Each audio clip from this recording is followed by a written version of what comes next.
ഓരോ പഴയ കെട്ടിടവും രഹസ്യങ്ങൾ മറയ്ക്കുന്നുവെന്ന് അവർ പറയുന്നു.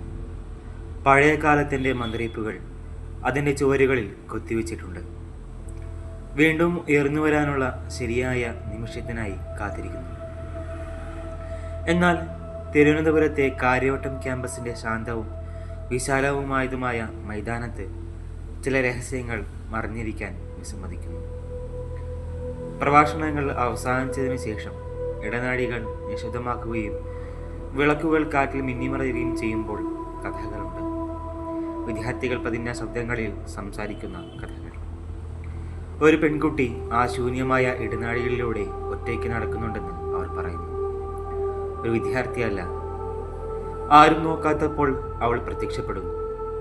എന്നിട്ടും എങ്ങനെയോ എപ്പോഴും കാണാറുണ്ട്.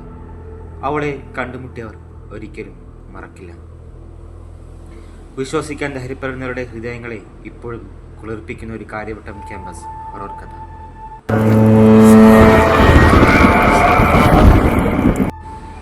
ഇത് കെട്ടുകഥയല്ല. വർഷങ്ങളായി ക്യാൻറ്റീനുകളിലും ഇടനാഴികളിലും ഉള്ള നിശബ്ദ സംഭാഷണങ്ങളിലൂടെ കഥകൾ ചുറ്റിത്തിരിയുന്നു. പഴയ വനിതാ ഹോസ്റ്റൽ ബ്ലോക്കിൻ്റെ കഥകൾ.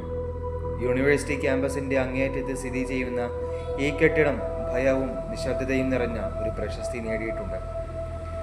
അസ്വസ്ഥത എപ്പോൾ ആരംഭിച്ചുവെന്ന് ആർക്കും കൃത്യമായി അറിയില്ല. പക്ഷെ അത് മങ്ങാനും വിസമ്മതിച്ചുകൊണ്ട് ഒരു നിഴൽ പോലെ തങ്ങി നിൽക്കുന്നു. ഒരു കാലത്ത് വെറും ഇഷ്ടികകളും പ്രതിധ്വനിക്കുന്ന ഇടനാഴികളും ആയിരുന്നത് ഇപ്പോൾ മന്ത്രിച്ച മുന്നറിയിപ്പുകളുടെ ഒരു പാത്രമായി മാറിയിരിക്കുന്നു. മിക്ക വിദ്യാർത്ഥികളും അത് കണ്ട് ചിരിച്ചു. ചിലർ നിശബ്ദരാണ്. ചിലർ അവർ കണ്ടതൊരിക്കലും മറക്കില്ല. ഞാൻ നിങ്ങളെ 2016 തിരികെ കൊണ്ടുപോകട്ടെ. നീതു എന്ന വിദ്യാർത്ഥിനി സാഹിത്യത്തിൽ ബിരുദാനന്തര ബിരുദത്തിനായി സർവകലാശാലയിൽ ചേർന്നിരുന്നു. അവൾക്ക് മുമ്പുള്ള പലരെയും പോലെ ഈ പുതിയ അധ്യായം ആരംഭിക്കുന്നതിൽ അവൾക്ക് ആവേശവും അല്പം പരിഭ്രാന്തിയും ഉണ്ടായിരുന്നു. പ്രാരംഭ ഓറിയന്റേഷനും താമസവും കഴിഞ്ഞപ്പോൾ ഹോസ്റ്റലിന്റെ ഏറ്റവും പഴയ വിഭാഗത്തിന്റെ 1ാം നിലയിലെ മങ്ങിയതും ഒറ്റപ്പെട്ടതുമായ ഒരു കോർണർ മുറി അവൾക്ക് ലഭിച്ചു. പ്രവേശന കവാടത്തിൽ നിന്ന് ഏറ്റവും അകലെയായിരുന്നു അത്. അപൂർവമായി ഉപയോഗിക്കുന്ന ഒരു പഴയ കൽപ്പടിക്കെട്ടിന് പിന്നിൽ. നീതുവിന് അതിൽ എതിർപ്പില്ലായിരുന്നു. അവൾ സ്വതവേ നിശബ്ദയായിരുന്നു. ഏകാന്തതയിൽ ആശ്വാസം കണ്ടെത്തി. മുറി തന്നെ സാധാരണമായിരുന്നു. 2 കിടക്കകൾ, ഒരു മേശ, ഒരു മരാൽമരം. ആൽമരങ്ങളുടെ കൂട്ടത്തിന് അഭിമുഖമായി ഒരു ചെറിയ ജനൽ. കെട്ടിടം പഴയതാണെങ്കിലും പ്രവർത്തനക്ഷമമായിരുന്നു. തറകൾ പൊട്ടിക്കരയുകയും കോണുകളിൽ പെയിന്റ് അടരുകയും ചെയ്തു. അസാധാരണമായി ഒന്നുമില്ല, കുറഞ്ഞത് ആദ്യത്തെ 2 ദിവസങ്ങളിലെങ്കിലും. പക്ഷെ 3ാം രാത്രിയിൽ കാര്യങ്ങൾ മാറി. അത് സൂക്ഷ്മമായി ആരംഭിച്ചു. അർദ്ധരാത്രിയുടെ വാതിലിൽ ഒരു മൃദുവായ മുട്ടൽ കേട്ട് നീതി നോക്കി. അത് മറ്റു പെൺകുട്ടികളിൽ ഒരാളാണെന്ന് അവൾ കരുതി. പക്ഷെ അവൾ അത് തുറന്നപ്പോൾ അവിടെ ആരുമില്ലായിരുന്നു. ഇടനാഴി നിശബ്ദമായിരുന്നു. പലപ്പോഴും മിന്നിമറിയുന്ന ലൈറ്റുകൾ ഇടനാഴിക്ക് അസുഖകരമായ ഒരു മഞ്ഞത്തിളക്കം നൽകി. അവൾ പുറത്തേക്ക് നോക്കി. ആശയക്കുഴപ്പത്തിലായി വീണ്ടും ഉറങ്ങാൻ കിടന്നു. അടുത്ത രാത്രിയിൽ മുട്ടൽ വീണ്ടും വന്നു. ഇത്തവണ ഒരു നേരിയ മന്ത്രിക്കൽ ശബ്ദം കേട്ടു. വാതിലിനപ്പുറം ആരോ പിറുവിറുക്കുന്നത് പോലെ അവ്യക്തമായി. നീതു ചെവിയിലമർത്തി. പക്ഷേ അവളത് ചെയ്തയുടനെ ആ മന്ത്രിപ്പുകൾ നിലച്ചു. ആരോ തമാശ കളിക്കുകയാണെന്ന് കരുതി അവൾ വാർഡനെ അറിയിച്ചു. എന്നാൽ സാധാരണയായി കർക്കശനും സംശയാലുമായിരുന്ന വാർഡന്റെ മുഖം റൂം 14 കേട്ടപ്പോൾ പിരിമുറുക്കത്തിലായി. ഇത് പറയുന്ന ആദ്യത്തെയാളല്ല നീ. പക്ഷേ നമുക്കൊന്നും ചെയ്യാൻ കഴിയില്ല. അവിടെ ശബ്ദങ്ങൾ ഉണ്ടാക്കുന്നു. രാത്രിയിൽ നോനായിട്ട് ഓണാക്കി വെക്കുന്നേ, നീതു പറഞ്ഞു. പക്ഷേ ലൈറ്റ് സഹായിച്ചില്ല. അടുത്ത ആഴ്ച കുറച്ച് ദിവസത്തേക്ക് വീട്ടിൽ പോയിരുന്ന അവളുടെ റൂംമേറ്റ് തിരിച്ചെത്തി. നീതു അവളോട് കൂടുതലൊന്നും പറഞ്ഞിരുന്നില്ല. അവൾക്ക് ഉറക്കമില്ലായ്മ ഉണ്ടെന്ന് മാത്രം. എന്നാൽ ആദ്യ രാത്രിയിൽ തന്നെ റൂംമേറ്റ് പുലർച്ചെ 3 മണിയോടെ അവളെ ഉണർത്തി. ജനാലക്കരികിൽ ആരോ നിൽക്കുന്നു എന്ന് മന്ത്രിച്ചു. നീതു ഹൃദയമടിപ്പോടെ ചാടി എഴുന്നേറ്റു. പക്ഷേ അവർ നോക്കിയപ്പോൾ അവിടെ ആരും ഉണ്ടായിരുന്നില്ല. പുറത്ത് ആൽമരക്കൊമ്പുകൾ മാത്രം. പിറ്റേന്ന് രാവിലെ അവളുടെ റൂംമേറ്റ് വിളറിയതും വിറച്ചതുമായി കാണപ്പെട്ടു. അവൾ വെള്ളവസ്ത്രം ധരിച്ചിരുന്നു. നീണ്ട മുണ്ടിയുണ്ടായിരുന്നു അവൾക്ക്. അവൾ അനങ്ങുന്നുണ്ടായിരുന്നില്ല. ആ രാത്രിയിൽ വീണ്ടും മന്ത്രിക്കൽ ശബ്ദമുയർന്നു. ഇത്തവണ കൂടുതൽ ഉച്ചത്തിൽ. ഇത്തവണ രണ്ടുപേരും അത് കേട്ടു. മുട്ടൽ, പിന്നെ ഇടനാഴിയിലൂടെ ഇഴയുന്ന കാലടി ശബ്ദം പോലെയുള്ള ഇഴയുന്ന ശബ്ദം.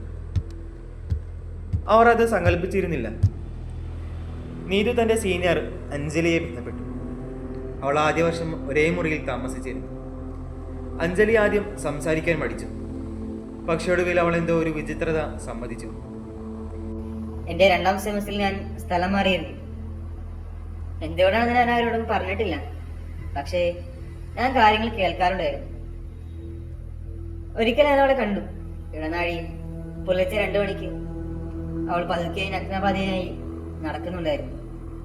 അവൾ കടന്നു പോകുമ്പോൾ എനിക്ക് അനങ്ങാനോ ശ്വസിക്കാനോ കഴിയുന്നില്ലെന്ന് എനിക്ക് തോന്നി. ക്യാമ്പസ് മെയിൻ്റനൻസ് ജീവനക്കാരും സംസാരിച്ചിട്ടുണ്ട്, റെക്കോർഡ് ചെയ്യാത്തത്. ഒരു നൈറ്റ് ഗാർഡ് അർദ്ധരാത്രിക്ക് ശേഷം പഴയ വിങ്ങിൽ പെട്രോളിംഗ് നടത്താൻ വിസമ്മതിച്ചുവെന്ന് സമ്മതിച്ചു. ഒരിക്കലൊരു വാതിൽ സ്വയം തുറക്കുന്നത് കണ്ടതായും ഒരൊഴിഞ്ഞ മുറിക്കുള്ളിൽ നിന്ന് കരച്ചിൽ കേട്ടതായും അദ്ദേഹം അവകാശപ്പെടുന്നു. ഈ കഥകൾ സർവകലാശാല ഒരിക്കലും പരസ്യമായി അംഗീകരിച്ചിട്ടില്ല. എന്നാൽ വർഷങ്ങളായി സെമസ്റ്ററിന്റെ മധ്യത്തിൽ വിദ്യാർത്ഥികൾ നിശബ്ദമായി 14ാം നമ്പർ മുറിയിൽ നിന്ന് മാറി താമസിച്ചു. ചിലർ കുറിപ്പുകൾ എഴുതി. കീറിയ നോട്ട്ബുക്ക് പേജിൽ ഒരാൾ 4 വാക്കുകൾ മാത്രം എഴുതി. അവൾ നിൽക്കുന്നു, അവൾ കാണുന്നു. മറ്റുള്ളവർ ഹോസ്റ്റലിൽ നിന്ന് പൂർണ്ണമായും സ്ഥലം മാറി. നീതു കഷ്ടിച്ച് 3 ആഴ്ച മാത്രമേ ജീവിച്ചുള്ളൂ. അവൾ ക്യാമ്പസിന് പുറത്തുള്ള ഒരു ഫ്ലാറ്റിലേക്ക് മാറി. തിരിച്ചെത്തിയില്ല, അവളുടെ സാധനങ്ങൾ എടുക്കാൻ പോലും. അവളുടെ മാതാപിതാക്കൾ വന്ന് അകമ്പടിയോടെ അവരുടെ ബാഗുകൾ പാക്ക് ചെയ്തു. അവർ പിന്നീട് അതിനെക്കുറിച്ച് സംസാരിച്ചിട്ടില്ല.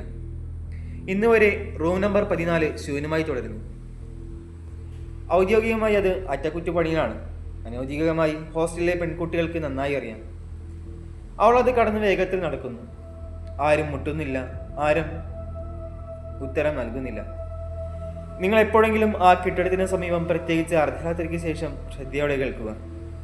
നിങ്ങൾക്കൊരു മന്ത്രണം കേൾക്കാം, അല്ലെങ്കിൽ ഒരു മുട്ടൽ, അല്ലെങ്കിൽ തണുത്തതും നിശബ്ദവുമായ ഒരു തറയിലൂടെ നഗ്നമായ കാലുകൾ തെന്നിമാറുന്നതിൻ്റെ വിപുലമായ ശബ്ദം.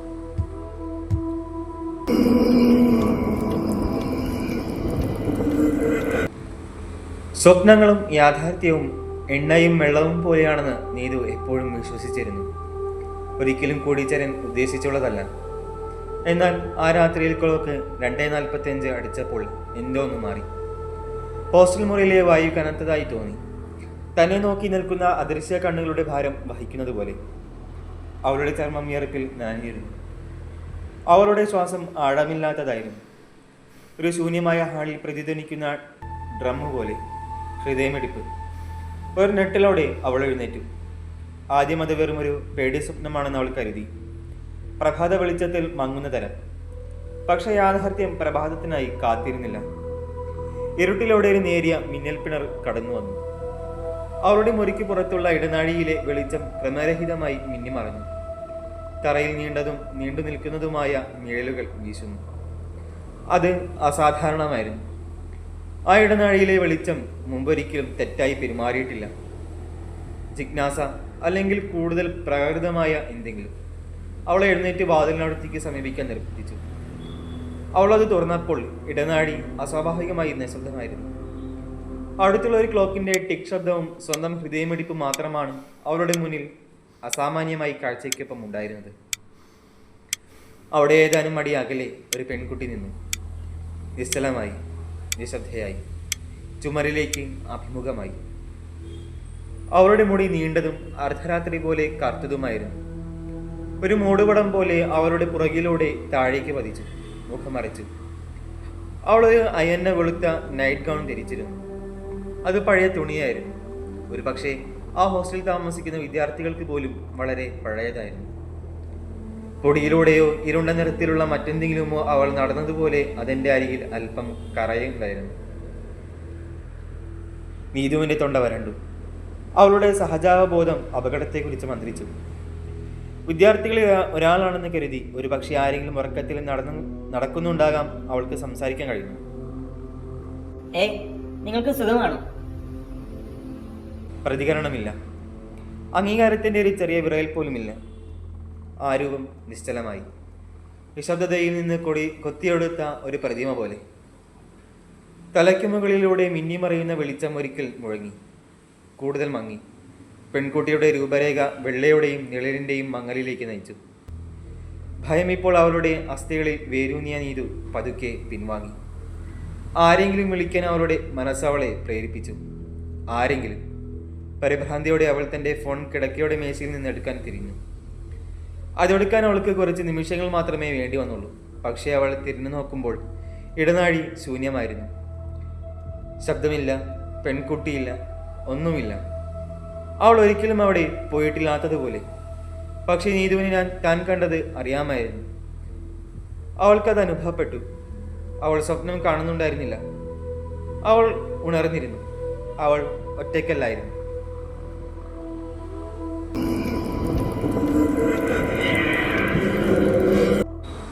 അതീവ മനഃശാസ്ത്രത്തിൽ പുലർച്ചെ 2:30-നും 3:30-നും ഇടയിലുള്ള സമയത്തെ പലപ്പോഴും ഡെവിൾസ് അവർ എന്ന് വിളിക്കുന്നു.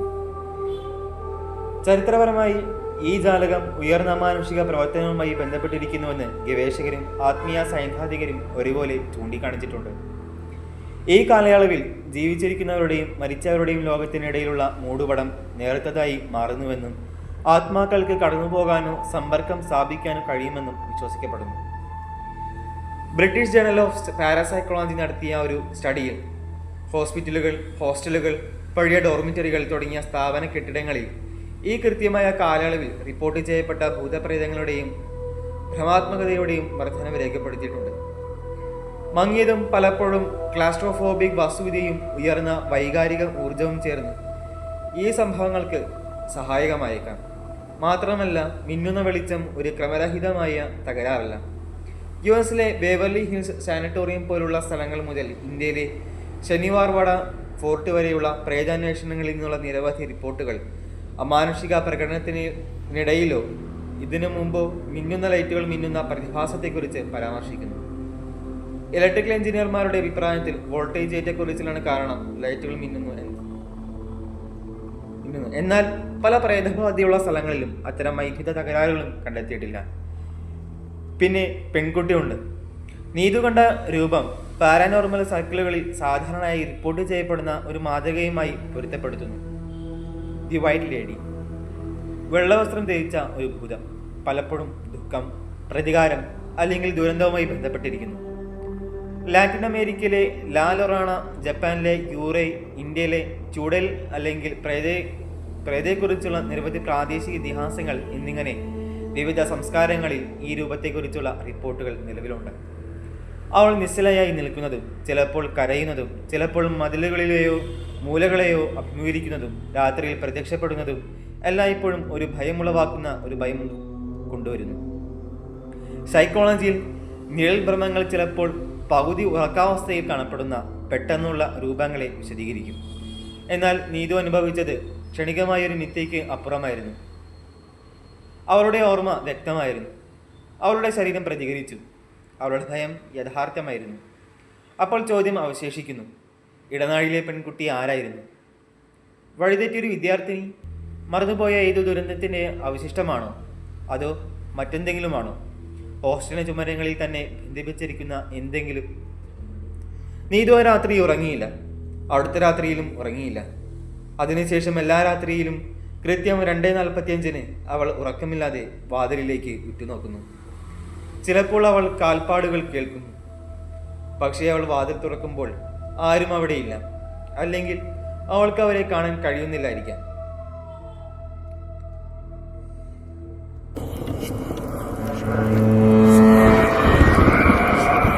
പിറ്റേന്ന് രാവിലെ കുലുങ്ങിയെങ്കിലും ദൃഢനിശ്ചയത്തോടെ നീതു വാർഡന്റെ അടുത്തേക്ക് വന്നു. രാത്രിയിൽ എന്താണ് സംഭവിച്ചതെന്ന് വിശദീകരിക്കുമ്പോൾ അവളുടെ സ്വരം ചെറുതായി വിറച്ചു.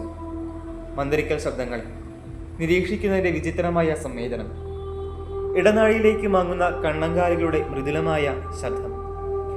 അവൾ ആശങ്കയോ ഒരുപക്ഷെ ഉടനടി നടപടിയോ പ്രതീക്ഷിച്ചു. പക്ഷേ വാർഡനൊരു പരിഭ്രാന്തമായ പുഞ്ചിരി നൽകി. അവൾക്ക് മനസ്സിലാകാത്തതോ ഇഷ്ടപ്പെടാത്തതോ ആയ എന്തോന്ന് ചിരിക്കാൻ ശ്രമിക്കുന്നതുപോലെ. നീ കാര്യങ്ങൾ സങ്കല്പിക്കുന്നതായിരിക്കണം. അതൊരു പഴയ കെട്ടിടമല്ലേ? പൈപ്പുകൾ പൊട്ടുന്നുണ്ടാവാം, ലൈറ്റുകൾ മിന്നിമാറിയുന്നുണ്ടാവാം.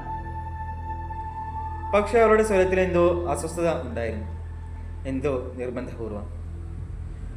മുമ്പ് സമാനമായ കാര്യങ്ങൾ അവൾ കേട്ടതുപോലെ, പക്ഷെ അവയെ നിശബ്ദമാക്കാൻ പഠിച്ചതുപോലെ, അല്ലെങ്കിൽ അവ അവഗണിക്കുക. ആ രാത്രിയെല്ലാം അവളുടെ തലയിലാണെന്ന് നീതു സ്വയം ബോധ്യപ്പെടുത്താൻ ശ്രമിച്ചു. ഒരുപക്ഷെ വാർഡൻ ശരിയായിരിക്കാം, ഒരുപക്ഷെ അത് പഴയ പൈപ്പുകൾ മാത്രമായിരിക്കാം. എന്നാൽ ക്ലോക്ക് അർദ്ധരാത്രിയോടെ അടുക്കുമ്പോൾ അന്തരീക്ഷം വീണ്ടും മാറി. വായു തണുത്തു. അവരുടെ മുറിക്ക് പുറത്തുള്ള ഇടനാഴിയിൽ ആരോ ഉദ്ദേശത്തോടെ നടക്കുന്നത് പോലെ മങ്ങിയതും മനഃപൂർവ്വമായ കാൽപ്പാടുകൾ പ്രതിധ്വനിച്ചു. മന്ദഗതിയിലും താളാത്മകതയും ആരോ ഉദ്ദേശത്തോടെ നടക്കുന്നത് പോലെ. എന്നിരുന്നാലും ഇത്തവണ അത് കേട്ടത് അവൾ മാത്രമായിരുന്നില്ല. അതേ നിലയിൽ മറ്റു 2 പെൺകുട്ടികൾ, അമൃതയും ശാലിനിയും. അവരുടെ വാതിലുകൾക്ക് പുറത്ത് കാൽപ്പാടുകൾ കേട്ടതായി റിപ്പോർട്ട് ചെയ്യുന്നു. അതുമാത്രമല്ല, കേരളത്തിലെ സ്ത്രീകൾ പരമ്പരാഗതമായി ധരിക്കുന്ന തരത്തിലുള്ള ലോഹ കണ്ണങ്കാലുകളുടെ വ്യത്യസ്തമായ ചിങ് ചിങ് അവർ വിവരിച്ചു. ശബ്ദം തുടക്കത്തിലോ ചിതറിയോ ആയിരുന്നില്ല. അതൊരു വാതിലിൽ നിന്ന് അടുത്ത വാതിലിലേക്ക് പതുക്കെ നീങ്ങി. ഓരോ വാതിലിലും നിർത്തി. ആരോ ഏതാണ് പ്രവേശിക്കേണ്ടതെന്ന് തീരുമാനിക്കുന്ന പോലെ. പിന്നെ മന്ത്രിച്ചു. മലയാളത്തിന് ചിഹ്ന ഭിന്നമായി അടഞ്ഞ ശബ്ദങ്ങൾ, ഒരു പെൺകുട്ടിക്കും പൂർണ്ണമായി മനസ്സിലാകാത്ത വാക്കുകൾ. അത് വെറും ശബ്ദമായിരുന്നില്ല, അത് ഭാഷയായിരുന്നു. അതിൻ്റെ വികലമായൊരു പതിപ്പ്. വെള്ളത്തിലൂടെയോ അല്ലെങ്കിൽ ഒരു മതിലിൻ്റെ മറുവശത്ത് നിന്നോ ആരോ സംസാരിക്കാൻ ശ്രമിക്കുന്നത് പോലെ, അല്ലെങ്കിൽ ഒരു പക്ഷേ വളരെ മോശമായ ഒന്നിൻ്റെ മറുവശത്ത് നിന്നു. അവർ അത് സങ്കല്പിച്ചിരുന്നില്ല. അടുത്ത ദിവസം അവർ 3 പേരും വാർഡൻ്റെ അടുത്തേക്ക് പോയി. എന്നാൽ ഇത്തവണ അവർ ഒറ്റയ്ക്കല്ലായിരുന്നു. വാക്കുകൾ പരക്കാൻ തുടങ്ങി. പതുക്കെ മറ്റു വിദ്യാർത്ഥികൾ സ്വന്തം അനുഭവങ്ങൾ പങ്കുവച്ചു. മുമ്പ് പറയാൻ കഴിയാത്തത്ര ഭയമോ ലജ്ജയോ തോന്നിയ കഥകൾ, കുശുകുശുപ്പിൻ്റെ കഥകൾ, ചൂടുള്ള രാത്രികളുടെ നടുവിൽ തണുത്ത ഡ്രാഫ്റ്റുകൾ, അൽമാരിൽ നിന്ന് വീഴുന്ന പുസ്തകങ്ങൾ, ഉറവിടമില്ലാത്ത ചലിക്കുന്ന നിഴലുകൾ. ഒരു പെൺകുട്ടി ഉണർന്നപ്പോൾ തൻ്റെ അലമാര ചെറുതായി തുറന്നിരിക്കുന്നതായി കണ്ടെത്തി. അത് പൂട്ടിയിട്ടെന്ന് ഉറപ്പാണെങ്കിലും മറ്റൊരാൾ ഒരു പേടി സ്വപ്നത്തിൽ നിന്ന് ഉണർന്നപ്പോൾ ജനാലക്കരികിൽ നിൽക്കുന്ന ഒരു സ്ത്രീയോടെ സിൽ ഔട്ട്. മുഖം മൂടിയ നീണ്ട മുടി എന്നിവയാണെന്ന് അവൾ വിശ്വസിച്ചത് കണ്ടതായി ഓർമ്മിച്ചു. തീർച്ചയായും ഔദ്യോഗിക റിപ്പോർട്ട് ഉണ്ടായിരുന്നില്ല. കോളേജ് ഒരിക്കലും എഴുതാൻ പോകുന്ന ഒന്നും തന്നെയില്ല. എന്നാൽ വിദ്യാർത്ഥികൾക്കിടയിലെ മന്ത്രിപ്പുകൾ അധികാരികളുടെ നിശബ്ദതയേക്കാൾ ഉച്ചത്തിലായി. ചിലർ പറഞ്ഞു, നീതുവും മറ്റുള്ളവരും താമസിച്ചിരുന്ന തറ ഒരു കാലത്ത് കൊളോണിയൽ ആശുപത്രിയായിരുന്ന പഴയ വനിതാ ഹോസ്റ്റൽ കെട്ടിടത്തിന്റെ ഭാഗമായിരുന്നു. വർഷങ്ങൾക്ക് മുമ്പ് അവിടെ ഒരു പെൺകുട്ടി തന്റെ ജീവൻ അപഹരിച്ചുവെന്ന് മറ്റുള്ളവർ അവകാശപ്പെട്ടു. ഭരണകൂടവും കാലവും ആഴത്തിൽ കുടിച്ചിട്ടൊരു കഥ. പക്ഷെ കെട്ടിടം മറന്നിരുന്നില്ല. തണുത്ത കാറ്റിലൂടെയും മിന്നുന്ന ബൾബുകളിലൂടെയും അതിന്റെ ഓർമ്മകൾ ശ്വസിച്ചു. ആർക്കും പൂർണ്ണമായി വിവർത്തനം ചെയ്യാൻ കഴിയാത്ത കണ്ണങ്കാലുകളുടെയും മന്ത്രിപ്പുകളുടെയും ശബ്ദങ്ങൾ അതിന്റെ വേദന വഹിച്ചു. എല്ലാ വർഷവും പുതിയ വിദ്യാർത്ഥികൾ വന്നു. ചക്രം തുടർന്നു. ഭയത്തിനെ കുറിച്ച് രാത്രികൾ. കുറച്ച് പരാതികൾ അവഗണിക്കപ്പെട്ടു. പിന്നെ വീണ്ടും നിശബ്ദത. പക്ഷെ ചിലർക്ക് സത്യം അറിയാമായിരുന്നു, പ്രത്യേകിച്ച് ആ നിലയിൽ താമസിച്ചിരുന്നവർക്ക്. കാരണം ആ കെട്ടിടത്തിൽ ചില രാത്രികളിൽ അർദ്ധരാത്രിക്ക് ശേഷം എല്ലാം നിശ്ചലമാകുമ്പോൾ നിങ്ങൾക്ക് നിങ്ങളുടെ ചിന്തകൾ കേൾക്കാൻ കഴിയില്ല. നിങ്ങൾ അവരുടെ ശബ്ദം കേൾക്കുന്നുണ്ട്.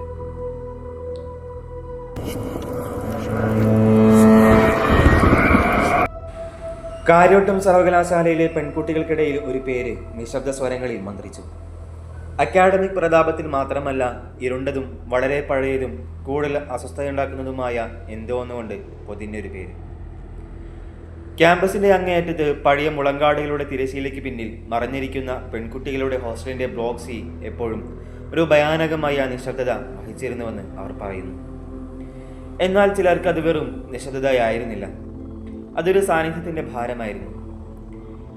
തിരുവനന്തപുരം വേനൽക്കാലത്തെ പൊള്ളുന്ന ചൂടിൽ പോലും ഇടനാഴികൾ വിട്ടുപോകാൻ വിസമ്മതിക്കുന്ന ഒരു തണുപ്പ്. വർഷങ്ങൾക്ക് മുമ്പ് ആർക്കും കൃത്യമായി തീയതി ഓർമ്മയില്ലെങ്കിലും റൂം നമ്പർ 14 മന്ത്രിക്കലുകളുടെ കേന്ദ്രമായി മാറി. ശാന്തയും എന്നാൽ മിടുക്കിയുമാണെന്ന് സുഹൃത്തുക്കൾ വിശേഷിപ്പിച്ച ഒരു പെൺകുട്ടി ആ മുറിക്കുള്ളിൽ ജീവൻ വെടിഞ്ഞിരുന്നു.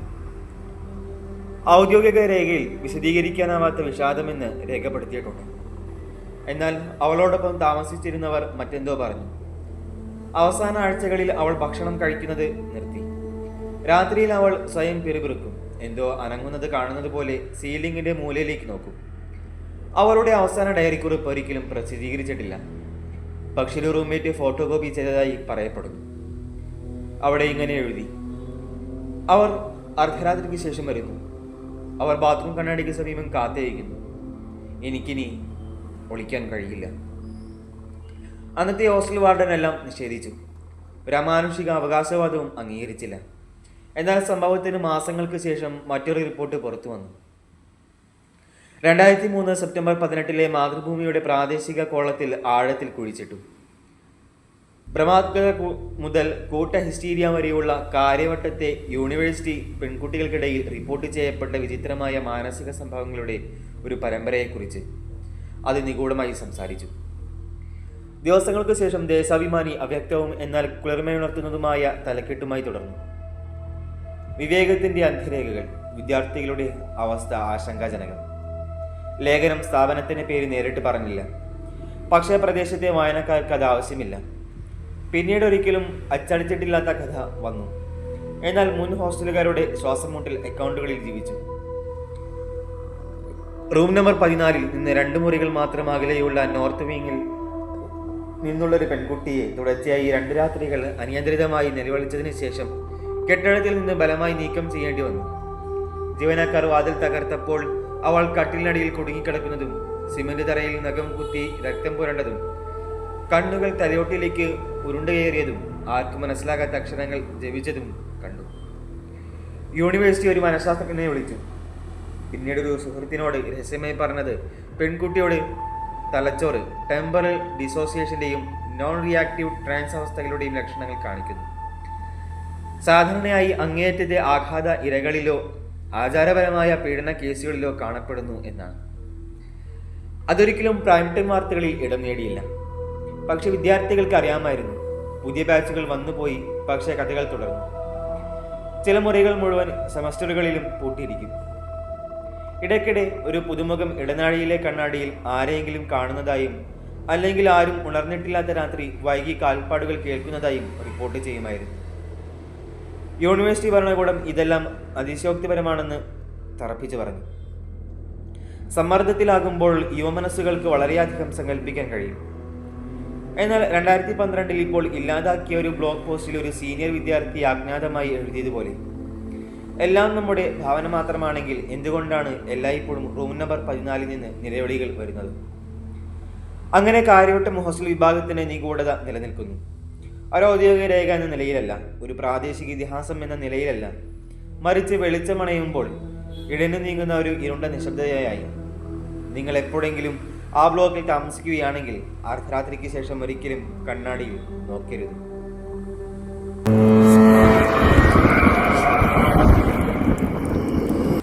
കാര്യവട്ടം ക്യാമ്പസിലെ ആ ബ്ലോക്ക് ഇന്നും തുറന്നിരിക്കുന്നു. രാത്രിയിലെ ജനാലകളിൽ നിന്ന് വെളിച്ചം മിന്നിമറയുന്നു. ചെരിയും കാലടികളും ഇപ്പോഴും അതിൻ്റെ ഇടനാഴികളിലൂടെ പ്രതിധ്വനിക്കുന്നു. സീനിയേഴ്സ് നൽകുന്ന മുന്നറിയിപ്പുകൾ അറിയാതെ എല്ലാ വർഷവും പുതിയ ബാച്ചുകൾ വിദ്യാർത്ഥികൾ കടന്നു വരുന്നു. എന്നിരുന്നാലും എന്തോ ഇപ്പോഴും മാറ്റമില്ലാതെ തുടരുന്നു. അന്തരീക്ഷത്തിലെ തണുപ്പ്, നിരീക്ഷിക്കപ്പെടുന്നതിൻ്റെ തോന്നൽ, റൂം നമ്പർ 14 കടന്നു പോകുമ്പോൾ വീഴുന്ന വിചിത്രമായ നിശബ്ദത. വർഷങ്ങളായി കഥകൾ മങ്ങിയിട്ടില്ല. അവ കൂടുതൽ വിശദമായും വ്യക്തിപരമായും വളർന്നിരിക്കുന്നു. ആ മുറിയിൽ താമസിച്ച വിദ്യാർത്ഥികൾ പലപ്പോഴും പുലർച്ചെ 3:14 ഉണരുന്നതായി റിപ്പോർട്ട് ചെയ്തിട്ടുണ്ട്. കണ്ണുകൾ വിശാലമായി തുറന്നിരിക്കുന്നു. വിയർപ്പിൽ നനഞ്ഞിരിക്കുന്നു. കിടക്കയുടെ അരികിൽ ആരോ ഇരിക്കുന്നത് പോലെ. ചില നെഞ്ചിൽ ശ്വാസം മുട്ടുന്ന ഭാരം. നിലവിളിക്കാൻ കഴിയാത്തത്. മുഖത്ത് നിന്ന് ഒരു അദൃശ്യ സാന്നിധ്യം ഉയരുന്നത് പോലെ. ഇവ ഒറ്റപ്പെട്ട കേസുകളല്ല. യൂണിവേഴ്സിറ്റി മെഡിക്കൽ റെക്കോർഡുകളിൽ ഉറക്ക പക്ഷാഘാത സംഭവങ്ങൾ, ആവർത്തിച്ച ഉത്കണ്ഠ, വിദ്യാർത്ഥികൾ അടിയന്തര മുറി മാറ്റങ്ങൾ ആവശ്യപ്പെടുന്നത് എന്നിവയെക്കുറിച്ചുള്ള നിരവധി അനൗദ്യോഗിക റിപ്പോർട്ടുകൾ ഉണ്ട്. പലപ്പോഴും റൂം നമ്പർ 14 താമസം മാറിയതിൻ്റെ ആദ്യ ആഴ്ചകൾക്കുള്ളിൽ രാത്രിയുടെ മറവിൽ നിഴലുകൾ ചുമറിനോട് ചേർന്ന് നീങ്ങുന്നത് കണ്ടതായി ചിലർ അവകാശപ്പെടുന്നു. മുറിയിലെ ഒരു രൂപത്തിൻ്റെയും ഭാഗമല്ലാത്ത നിഴലുകൾ. മറ്റു ചിലർ തണുത്ത പാടുകളെക്കുറിച്ച്, പ്രകൃതിവിരുദ്ധമായി തണുത്ത വായു പോക്കറ്റുകളെക്കുറിച്ച് സംസാരിക്കുന്നുണ്ട്. അവ കേരളത്തിലെ ഈർപ്പമുള്ള രാത്രികളിൽ പോലും ദൃശ്യമായ ശ്വാസതടസ്സത്തിന് കാരണമാകുന്നു. ഓൺലൈനിൽ തന്റെ അനുഭവം അജ്ഞാതമായി രേഖപ്പെടുത്തിയ ഒരു വിദ്യാർത്ഥി തുടർച്ചയായി 3 രാത്രികൾ തൻ്റെ സ്വപ്നങ്ങളിൽ പ്രത്യക്ഷപ്പെട്ട ഒരു പെൺകുട്ടിയെക്കുറിച്ച് എഴുതി. ഓരോ തവണയും അവൾ മുറിയുടെ മൂലയിൽ മതിലിന് അഭിമുഖമായി നിശബ്ദമായി നിന്നു. 3-ാം രാത്രിയോടെ അവൾ കുറച്ചുകൂടി അടുത്തേക്ക് നീങ്ങിയിരുന്നു. പിറ്റേന്ന് അവൻ മുറി വിട്ടു, തിരിച്ചു വന്നില്ല. കാര്യവട്ടം ക്യാമ്പസിന് ചുറ്റുമുള്ള നാട്ടുകാർക്ക് കഥയുടെ സ്വന്തം പതിപ്പുകളുണ്ട്. ചിലർ പറയുന്നത് ബ്ലോക്ക് ഒരു പഴയ ശ്മശാനത്തിന്റെ മുകളിലാണ് നിർമ്മിച്ചതെന്ന്. മറ്റുള്ളവർ 90കളുടെ തുടക്കത്തിലെ ഒരു പെൺകുട്ടിയെക്കുറിച്ച്, ദുരൂഹമായ സാഹചര്യത്തിൽ റൂം നമ്പർ 14 ദാരുണമായ ജീവിതം അവസാനിപ്പിച്ച ഒരു വിദ്യാർത്ഥിയെക്കുറിച്ച് മന്ത്രിക്കുന്നു. ഔദ്യോഗികമായ ഒരു റിപ്പോർട്ടും ഫയൽ ചെയ്തിട്ടില്ല. പക്ഷേ അവരുടെ മരണശേഷം ആ ബ്ലോക്കിൽ കാര്യങ്ങൾ എങ്ങനെ മാറിയെന്ന് നിശബ്ദമായി കണ്ണുകൾ മാറ്റിവെച്ച് സംസാരിക്കുന്ന വിരമിച്ച ജീവനക്കാരുണ്ട്. ആ മങ്ങിയ വെളിച്ചമുള്ള ഇടനാഴികളിലൂടെ വർഷങ്ങളായി നടന്നുകൊണ്ടിരിക്കുന്ന നൈറ്റ് ഗാർഡുകൾ പോലും അർദ്ധരാത്രി കഴിഞ്ഞപ്പോൾ മുകളിലെത്തി നിലകൾ ഒഴിവാക്കുന്നു. അവരിൽ ഒരാൾ പിന്നീട് പരസ്യമായി പുറത്തുവിടാൻ വിസമ്മതിച്ച ഒരു അഭിമുഖത്തിൽ പടികെട്ടിനടുത്തൊരു രൂപം അനങ്ങാതെ കണ്ണു ചിമ്മാതെ എപ്പോഴും മതിലിന് അഭിമുഖമായി നിൽക്കുന്നത് കണ്ടതായി വിസമ്മതിച്ചു. അവൾ ഒരിക്കലും ശബ്ദമുണ്ടാക്കിയിട്ടില്ലെന്ന് അദ്ദേഹം പറഞ്ഞു. ഒരിക്കലും അനങ്ങുന്നില്ല, വെറുതെ അവിടെ നിന്നു. എന്ന വിദ്യാർത്ഥികൾ ഇപ്പോഴും ആ കെട്ടിടത്തിലൂടെ കടന്നു പോകുന്നു. പരീക്ഷകൾ വന്നു പോകുന്നു, കരിയർ ആരംഭിക്കുന്നു, ഓർമ്മകൾ ഉണ്ടാക്കുന്നു. എന്നാൽ അവിടെ താമസിച്ചവർക്ക്, പ്രത്യേകിച്ച് റൂം നമ്പർ 14 ഓർമ്മകൾ എപ്പോഴും അവർ നിലനിർത്താൻ ആഗ്രഹിക്കുന്നതല്ല. അപ്പോൾ ഒരു ദിവസം കാര്യവട്ടം ക്യാമ്പസിലെ ആ ഏകാന്തമായ ഇടനാഴികളിലൂടെ രാത്രി വൈകി നടക്കുമ്പോൾ ഇരുട്ടിൽ നിൽക്കുന്ന ഒരു പെൺകുട്ടിയെ നിങ്ങളുടെ കണ്ണുകൾ പതിഞ്ഞാൽ അവരുടെ മുഖം തിരിഞ്ഞ് സംസാരിക്കരുത്, വിളിക്കരുത്, അവൾ ആരാണെന്ന് ചോദിക്കരുത്. കാരണം ചില ആത്മാക്കൾ വേട്ടയാടാറില്ല, അവ നിരീക്ഷിക്കുന്നു. നിങ്ങൾ അവയെ അംഗീകരിച്ചാൽ അവസാനം അവ നിങ്ങളെയും ശ്രദ്ധിച്ചേക്കാം.